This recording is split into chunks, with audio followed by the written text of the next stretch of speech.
Hey, good evening, ladies and gentlemen, and welcome to the City Management Plan Workshop on Entertainment, Arts and Culture.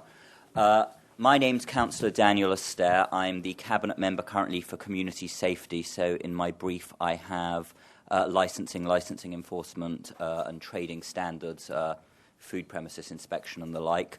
Prior to that I had the customer service brief with arts, culture and the more general entertainment aspect. So I know a little bit about the subject area at least, but a lot less about planning. So I'm really here as a voice of the council to chip in as and when appropriate, but really not to give any form of expert view at all. That's up to the team of officers on the other side.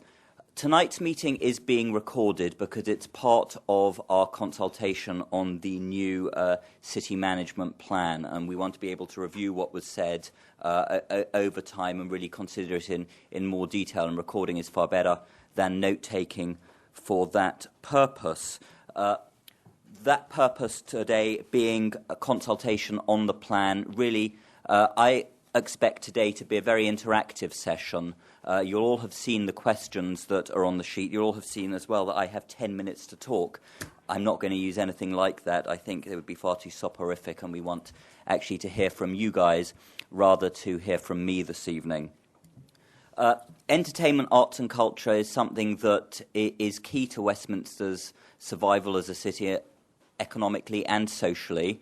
And it's also at times a very contentious area because of the dense residential population that we have across all parts of the city, and we constantly need to strive to find that balancing act between the needs of our residents and the rights of our residents and that of business and the artistic and cultural community at large. And it can at times be quite a tense relationship, but it's generally one that works in Westminster. I'm very glad that today we have representatives from residents groups, amenity societies, as well as landowners and theatres and other arts and cultural institutions here.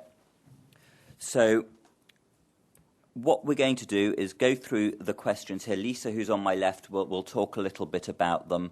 I will chip in, as I said, as and when appropriate, but that most of the meeting I really want to be over to all of you that have made the efforts to come along this evening and share your views with us so that we can consider them, we can create a policy around them as appropriate, or we can argue with them ultimately and explain why we disagree with some of the points that may be raised. So we'll listen carefully. We may or may not agree with what's said, and hopefully we'll have a document at the end of the day which people find interesting, if not challenging. So I'm going to hand over to Lisa now. Thank you all for coming.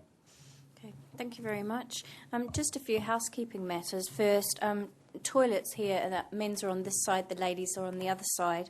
The lights do come on and off. Unfortunately, at 6 o'clock they go on to motion sensors, and there's nothing that we've been able to do to have them come on permanently. So if the lights go out vaguely above you, please just wave your hands around. And that way you can give us an answer to what you think our policy should be at the same time. And also we have a roaming mic. As we said, we are recording this. It forms part of the statutory record for the consultation, but also to make sure that everybody can hear not only what we say, but the most important thing, which is what you say here tonight, and that you can hear each other. I work in the policy team and manage the delivery of the policy process, but I'm here tonight as a neutral facilitator. So for all intents and purposes, I don't have any views about what this policy should be, what the policy approach should be, and what the way forward is. And I'm here to really hear what you have to say, and similarly the officers are here as well to hear what you have to say, but how you would like to see our policy approach change, remain the same, or otherwise. The next steps really after this meeting, in case people leave partway through the meeting, is that we are running 11 of these workshops and then we're all going to go on a summer break. So essentially we won't get back in touch with anybody until September at the earliest. We certainly haven't forgotten about the meetings, but it's just to enable us to have enough time to go through all of the different workshops, pull out the key points and the key options, policy options that have been made available to us and that you've put forward, to sustainably appraise them and to consider them, which is the best way forward. As Councillor Steer has pointed out, the purpose of tonight is not to reach consensus. It's just to get the range of views put forward here tonight and take those away and give them further consideration. We do have a list of questions, but if you want to raise anything related to entertainment, arts and culture and our policy approach to those subject areas, please feel free